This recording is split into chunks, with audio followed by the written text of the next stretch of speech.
Nós estamos encerrando hoje a nossa série de meditações sobre Igreja Simples Assim. No mês de junho nós conversamos numa perspectiva de olhar para dentro, pensando a igreja olhando para dentro. Mês de julho, olhando para fora. E hoje, em especial, nós vamos conversar sobre comprometidos, com a missão. Igreja Alt, comprometidos com a missão. Eu queria convidar você a ler comigo 2 textos curtos. Eu vou projetar aqui a versão daquela Bíblia, a Mensagem. Não sei se alguns já conhecem. Ela é bem interessante. Eu vou usar essa versão. Os textos são 1 Pedro, capítulo 2, versos 9 e 10. Texto bem conhecido. E o outro, mais conhecido ainda, Mateus 28, de 18 a 20. Então vamos ler?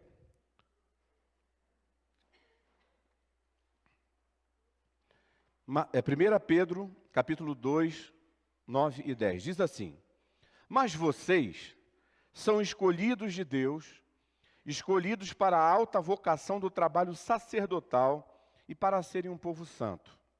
São instrumentos de Deus para fazer a sua obra e falar por Ele, e para contar a todos quanta diferença Ele fez na vida de vocês. De nada para alguma coisa, de rejeitados para aceitos. Pode acreditar, é 1 Pedro 2, 9 e 10. As versões daqui dão... O outro texto é Mateus 28, 18 a 20. É a famosa grande comissão. Diz assim: resoluto, Jesus os instruiu. Deus me autorizou a comissionar vocês. Vão e ensinem a todos os que encontrarem, de perto e de longe, sobre esse estilo de vida, marcando-os pelo batismo no nome tríplice: Pai, Filho e Espírito Santo. Vocês devem ensiná-los a praticar tudo o que eu tenho ordenado a vocês. Eu estarei com vocês enquanto procederem assim, dia após dia, até o fim dos tempos. Até aí. Bem? Então vamos falar sobre comprometidos com a missão. Não é possível, irmãos, eu não sei se isso cabe para todos, mas para mim não é possível pensar igreja, e principalmente pensar a igreja de Cristo, e não pensar missão. Não há como separar uma coisa da outra. Na minha opinião, eu creio nisso, e pelo que eu entendo das Escrituras, um pouco entendimento que eu tenho aqui, você retirar a ideia de missão ou de missões de uma reflexão sobre a igreja é como se você estivesse arrancando o coração. Você mata a igreja. Toda a ideia de igreja, principalmente pensando em igreja do Senhor Jesus Cristo. Você mata, você retira a sua essência quando você fala de igreja e você não fala em missão, quando você pensa em igreja e não pensa em missão. E esses textos que nós lemos, esses 2 textos, eu quero utilizá-los nessa manhã para nos ajudar nessa reflexão, de entender como devemos estar comprometidos com essa missão que é da igreja. Se é que somos igreja, nossa missão. Então eu quero trabalhar com algumas perguntas para nos ajudar nessa reflexão. Começar da seguinte forma: o que é a igreja e qual a sua essência? Talvez se nós pudéssemos conversar aqui, tivéssemos mais tempo, nós ouviríamos muitas coisas. Eu creio que já não é um problema para nós entender como igreja, quando falamos aqui, entender como igreja essa construção. Eu creio que isso aí já é assunto vencido, nós sabemos que não é assim. Igreja é um povo, mas que povo é esse? Segundo as pistas que nós vamos encontrando na palavra de Deus, a igreja é um povo composto por pessoas que têm a mesma revelação divina que Pedro teve lá em Mateus 16, de 13 a 20. Vou ampliar um pouquinho, não vou ler o texto, mas depois se você quiser dar uma olhadinha, você vai lembrar qual é o texto. Lembra, Jesus caminhando com seus discípulos, ele pergunta para eles, fala assim: pessoal, o que o povo aí diz que eu sou? Quem eles dizem que eu sou? Aí eles começam a responder, lembra disso? Um profeta, um bom homem. E começam a falar várias coisas a respeito desse Jesus, de quem ele deveria ser. E Jesus, num processo discipulado com aqueles meninos que estavam com ele, ele chega para eles e fala, e vocês? Me digam vocês, quem sou eu? E Pedro, no ímpeto, né, que era a característica dele, ele se levanta e diz, tu és o Cristo, o Filho do Deus vivo. Essa revelação, essa declaração, ela não é tão simples assim. E principalmente naquele contexto que eles estavam vivendo. Era um contexto onde eles não tinham informações que nós temos hoje sobre o Senhor Jesus. É por isso que quando Pedro diz, até se Pedro chegasse e falasse, olha, tu és o Cristo, tu és o Messias. Ele poderia simplesmente parecer mais um daqueles que na multidão encontrava mais um líder, libertador, com proposta de libertação para aquele momento na história daquele povo. Mas ele prossegue, e quando ele prossegue ele diz, o Cristo, mas o Filho do Deus vivo. Ou seja, de certa forma ele está dizendo assim, você, Jesus, é Deus em carne e osso entre nós para nos salvar. É por isso que Jesus vira para ele e diz assim, olha, Pedro, você é gente boa, mas não é possível isso ter brotado do teu coração. Isso aí é revelação de Deus. Foi o Pai que te revelou. É o Pai que trouxe consciência, que te trouxe essa consciência de que eu sou Deus encarnado. É interessante porque, na continuidade da conversa, Jesus entra naquela conversa da pedra, lembra disso? Ele fala, olha, Pedro, você é uma pedra também. Ele está falando daquilo que estava sendo construído ali. Você é uma pedra. E você vai fazer parte de algo, de uma construção muito especial. Mas essa construção será edificada sobre esta pedra. Jesus se coloca dessa forma. Pedro era a pedra. Ele afirma isso. Mas ele fala sobre essa pedra, a pedra angular, a pedra principal, a igreja será edificada. Ou seja, a igreja são essas pessoas que têm essa revelação do Pai e reconhecem que Jesus é Deus encarnado. E dessa forma se tornam também pedras que são usadas para edificar sobre a rocha, a pedra angular que é Cristo, a igreja dele, esse povo, ou esse edifício. São várias as figuras que são usadas aqui. Então fica claro para nós que tornar-se igreja não é fruto de uma ação humana, mas é de uma ação divina.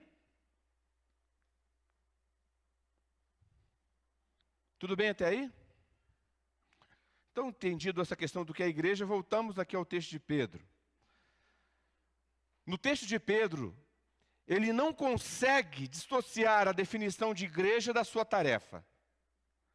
Ele fala que a igreja é um povo, ele fala do status, da condição, escolhido por Deus. Ele fala que é um povo santo, na ideia de um povo separado para Deus, com uma vocação, com um propósito, com uma razão de ser.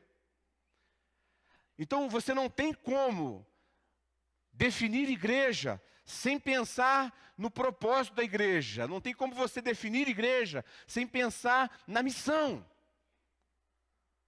Qualquer coisa fora disso é religião barata. É clube gospel. Qualquer coisa fora disso não tem a ver com o evangelho de Jesus Cristo. Um grande mal, irmãos, que se instalou na vida da igreja ao longo da caminhada, no decorrer dos anos, é a chamada visão clerical. Já ouviu falar disso? A ideia de clero, que diz que existe uma elite espiritual dentro da igreja, que faz um meio de campo, né, entre Deus e os crentes comuns. Está lá a elite. Esses aí são os detentores daquela oração forte.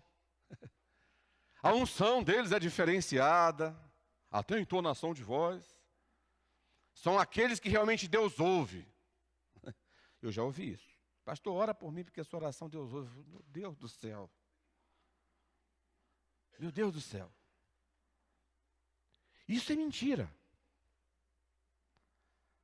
Porque não existe essa elite espiritual dentro da realidade da igreja. As Escrituras afirmam que a igreja é reino de sacerdotes. Percebe? Você não precisa de uma ponte frágil, humana, pecadora como os céus para ter tua conexão com Deus. Você chega direto. Porque relação com Deus acontece no Santo dos Santos, não é isso? Numa linguagem do Antigo Testamento. É na presença de Deus. Quem entrava no Santo dos Santos lá no Antigo Testamento? Eram os sacerdotes, não é isso? Somente eles. E agora, quando ele diz que pelo novo e vivo caminho o acesso está liberado, é por isso que ele chama a igreja também de reino de sacerdotes, ou seja, todos podem entrar no Santo dos Santos, sem cordinha amarrada no tornozelo, lembra disso? Que era feito lá no Antigo Testamento, que o sacerdote, ele entrava, tinha uma cordinha amarrada no tornozelo, porque se ele entrasse em pecado, ele morria lá dentro mesmo. Ninguém podia entrar para tirar, tinha que puxar pela cordinha. Não precisa disso. Porque a graça de Deus trabalha essa questão do pecado na nossa vida constante, diariamente. Então eu não preciso, a igreja, quando você vai entendendo a igreja dessa forma, você vai entendendo, poxa, isso tem a ver comigo. Isso não tem a ver só com o Celso, com o Rafael. Isso não tem a ver só com o conselho ou com líderes A, B ou C de ministérios. Não tem. Tem a ver comigo, é com todos. Porque igreja somos todos nós. Com a mesma vocação. Debaixo da mesma vocação, com o mesmo propósito. O status não pode ser diferente do cumprimento da tarefa. Nós somos e fazemos. Isso está ligado. Somos porque fazemos, fazemos porque somos. Não dá para ser igreja e não estar em missão. E não se faz missão sem ser igreja. Faz missão, qualquer tipo de missão, mas não essa missão que nós estamos falando aqui.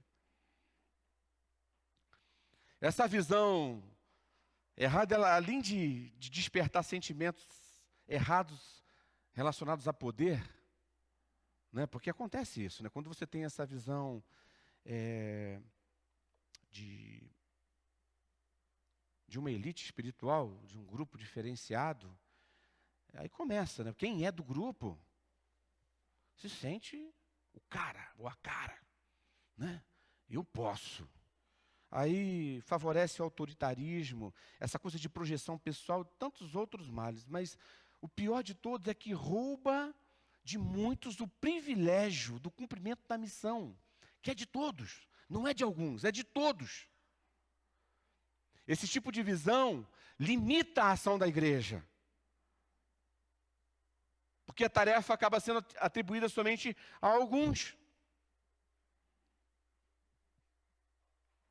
Como já falamos aqui, o status é de todos, a missão também é de todos. Quando nós hierarquizamos o status, influenciamos negativamente a responsabilidade no cumprimento da missão, porque tem que ficar com essa suposta elite, eles que têm que fazer.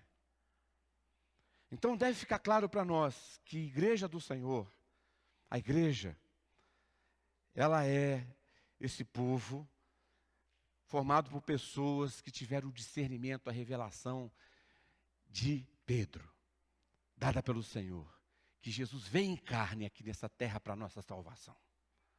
E aí aqueles que têm essa visão fazem parte desse corpo.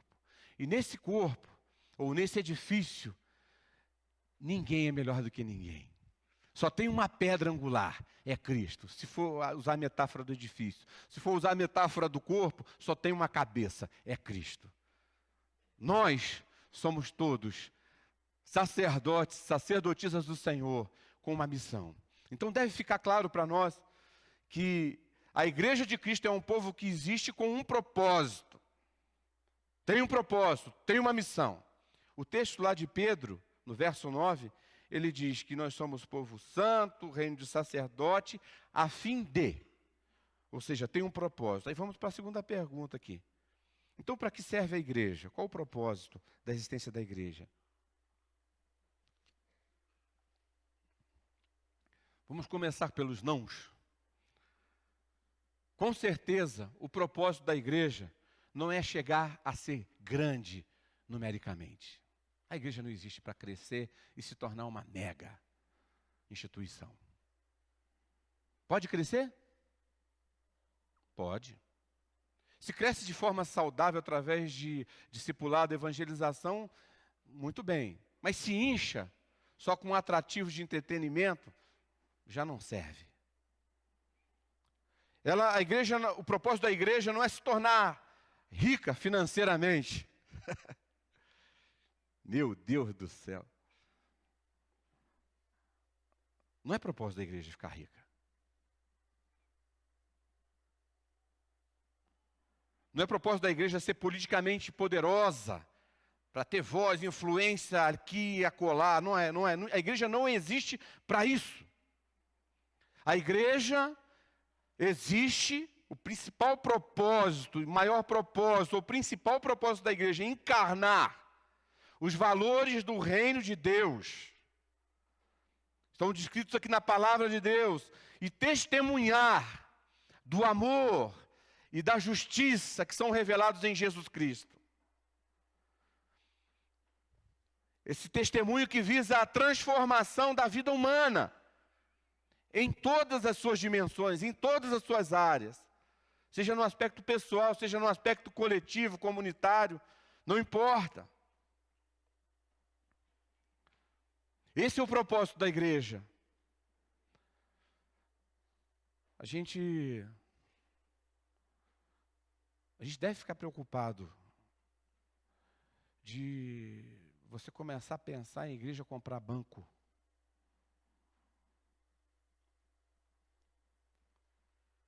Igreja acumular dinheiro. Está fora do plano de Deus. Isso não é igreja. Isso é uma empresa com algum outro com nome fantasia que tem o nome de Deus ali no meio. Mas não é igreja. Porque igreja é aquela que procura encarnar os valores do reino de Deus, que não são fáceis de serem encarnados, para mostrar que Deus está presente através dela aqui no mundo, dizer que o reino de Deus chegou e que há possibilidade de uma mudança radical aqui, agora e para sempre na vida do ser humano que se entregar a esse Cristo que encarnou. Isso está claro para você? Tendo isso em mente, então, irmãos, essa afirmação deve ficar claro para nós, que como igreja, nós não devemos, a igreja não deve gastar energia para ficar satisfazendo demandas e vontades de crentes consumidores. Não há espaço para crentes consumidores na igreja de Jesus Cristo. A gente vive essa realidade. O mundo eclesiástico hoje se tornou uma grande praça de alimentação de shopping. Você decide pelo cheiro, pelo tempero, pelo convite ou pelo cardápio ali o que você vai querer saborear naquele dia. A proposta de Cristo para a igreja não é isso, porque a igreja não existe para satisfazer as minhas vontades nem as suas, como consumidores. Mas a igreja existe para nos mobilizar e nos treinar para que possamos cumprir a missão de Deus no mundo, que é a salvação da vida, salvação do ser humano, que é a transformação das realidades humanas que estão marcadas pelo pecado e pela morte. Você crê nisso ou não? Queria te desafiar, queria te encorajar para que o teu coração ficasse assim, incomodado com isso, que você se preocupasse com isso. Essa é a realidade.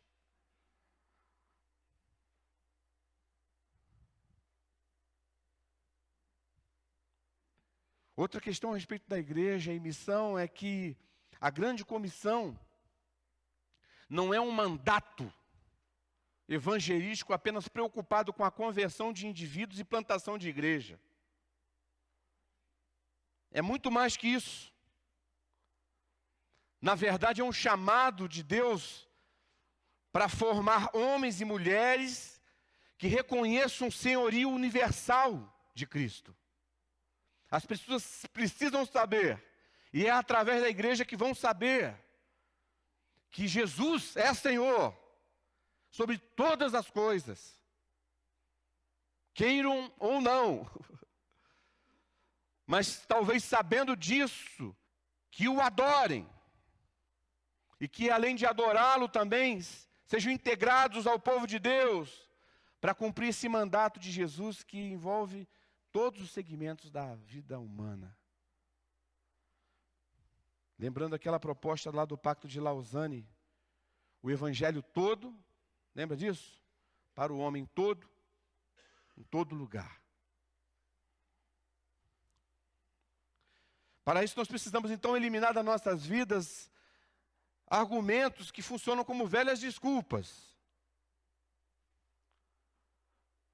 Uma coisa que nós podemos ter certeza, a maioria de nós que está aqui nesse recinto agora, não foi chamado por Deus, para ficar ocupando púlpitos, não é verdade?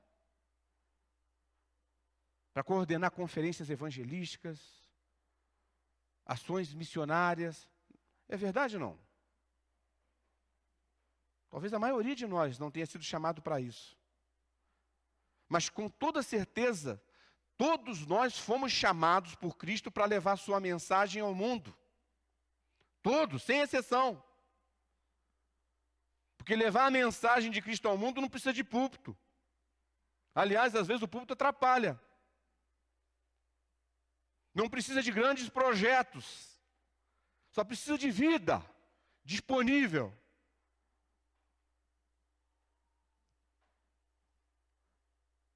Ainda continuando nessa questão das diferenças que a gente às vezes alimenta dentro da igreja, essa dicotomia entre missionários e crentes comuns. Não, esse negócio de pregar o evangelho é para missionário. Porque missionário que é para ser missionário, e missionário que tem que pregar. Eu sou um crente comum. Crente comum serve para quem?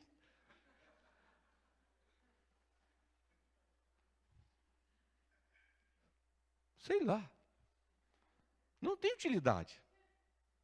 Crente comum. Porque ou é crente e entende que tem uma missão,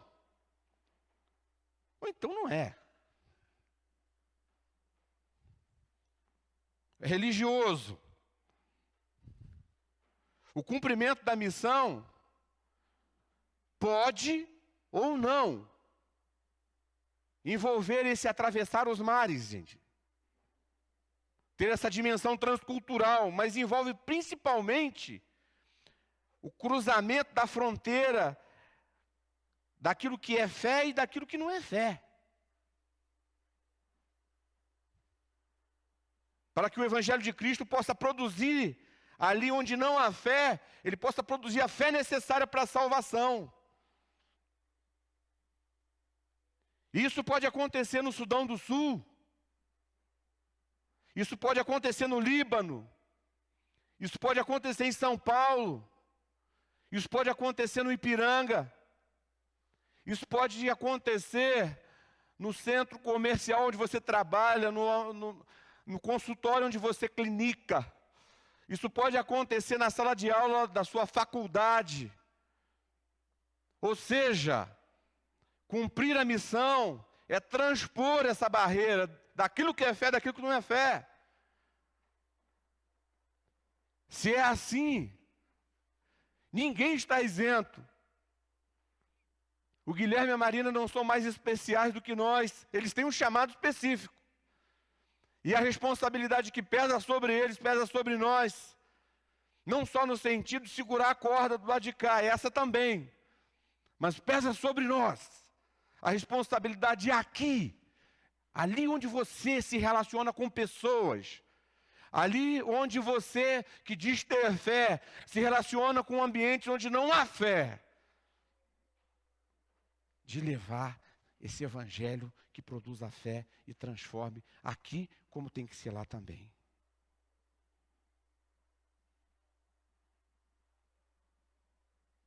O não compromisso com a missão é não compromisso com a igreja. Quem é a igreja? Está comprometido com a igreja, compromete-se também com a missão. A gente está encerrando aqui esses dois meses, nós pensamos igreja in, igreja out, né? Estamos encerrando essa coisa do olhar para fora, mas na verdade faz parte da essência da igreja o ser totalmente voltada para fora. A gente, assim, quem já teve experiência de conselho de igreja, quem está vivendo essa experiência de conselho de igreja, sabe do que eu vou falar. Talvez seja o sentimento comum no coração de todos nós, de como a gente às vezes gasta tanto tempo com tanta coisa.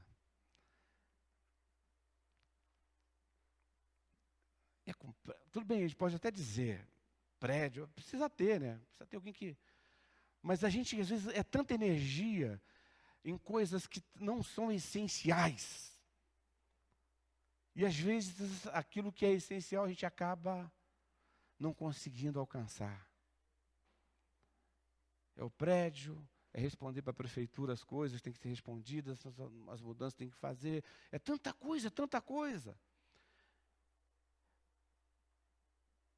Eu queria desafiar a igreja nesse final de meditação sobre esse tema, a começarmos na possibilidade, até que Deus nos dê criatividade, de enxergarmos caminhos, para que possamos priorizar isso que é a essência da igreja. O ser totalmente voltado para fora.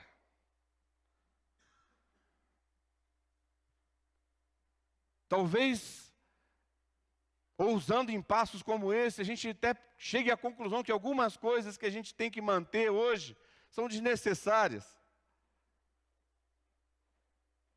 E talvez recursos são aplicados em tantas coisas que a gente venha a considerar desnecessários, possam ser aplicados na salvação de outras pessoas, ou na restauração da dignidade de outras pessoas, porque o evangelho ele é integral, né? A missão ela é integral. Tudo que a igreja faz e realiza deve ter como objetivo alcançar os outros. E por isso, irmãos, eu sei que não é fácil lidar com isso, eu não sei, sinceramente eu não tenho uma resposta de como fazer isso aqui na prática, já. Mas quem sabe a gente conversando, a gente possa chegar lá. Mas sendo assim, toda a burocracia e rituais que envolvem a igreja institucional deve ficar em segundo plano.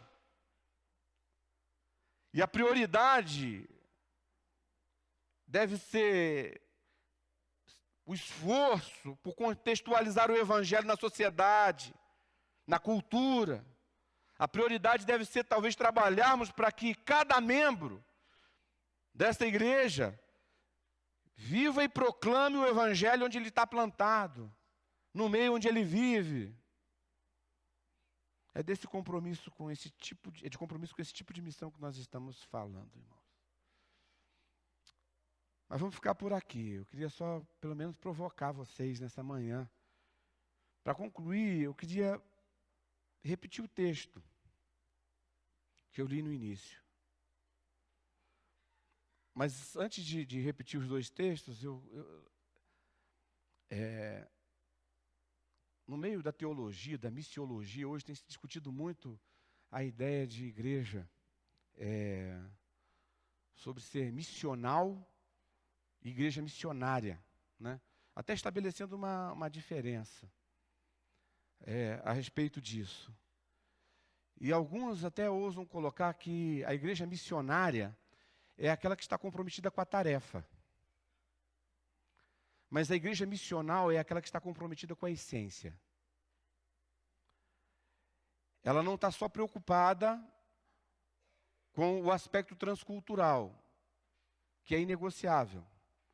O mandamento continua sendo todas as nações, o objetivo de Deus é o mundo todo. Mas é aquela igreja que se entende missionária onde ela está. Ela não pode pôr a cabeça no travesseiro e dormir, não pode vir para um culto como esse, sem ter, ao longo dessa semana, ter tentado achar meios de viver e proclamar o Evangelho para que pessoas sejam salvas aqui. Percebe? Mas não só a questão da salvação da alma, pessoal, mas a ideia do Evangelho integral, de se importar.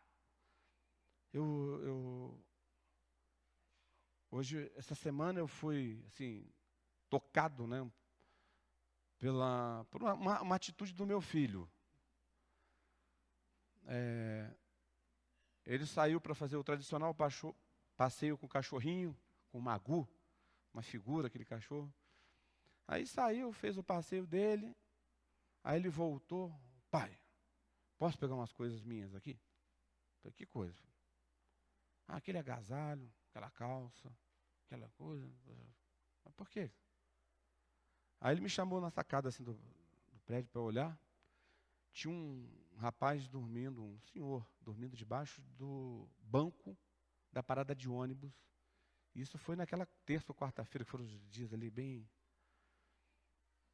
Ele falou, ó, filho, lá.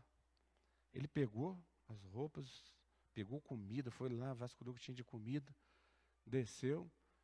Aí ficou lá sentado do lado do moço, deu a roupa para o moço já vestiu o agasalho, ele estava com um pano enrolado, um cobertor velho, estava sem blusa. Aí eu fiquei pensando, né? Aquilo ali me incomodou muito, porque o Evangelho faz isso. De alguma forma, assim, me encheu o coração de alegria, porque o Evangelho está no coração dele de alguma forma, vai fazer o que tem que fazer. Mas o Evangelho faz isso, o Evangelho não me deixa dormir quentinho e tranquilo, sabendo que tem gente na rua. Não posso resolver o problema do mundo. Mas de alguma forma, esse Evangelho pode ser tão forte na minha vida que me leve a mudar alguma realidade. Nem que seja a realidade de um dia, de uma noite, em que alguém vai deixar de sentir frio. Uma noite que seja. É uma semente. Eu creio que Deus tem nos desafiado.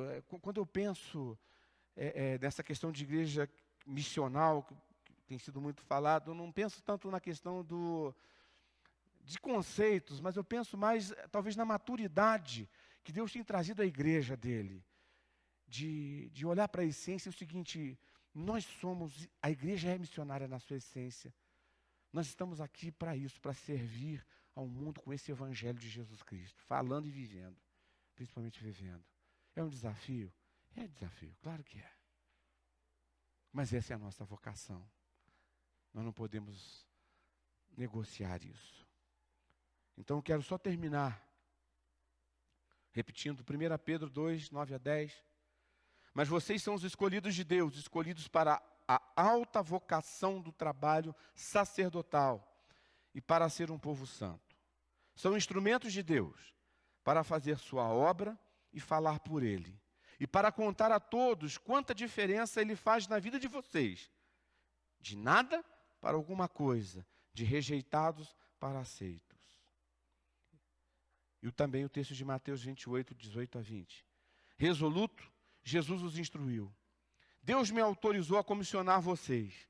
Vão e ensinem a todos os que encontrarem, de perto e de longe, sobre esse estilo de vida, marcando-os pelo batismo no nome tríplice, Pai, Filho e Espírito Santo. Vocês devem ensiná-los a praticar tudo que eu tenho ordenado a vocês. Então eu estarei com vocês, enquanto procederem assim, dia após dia, até o fim dos tempos. Amém?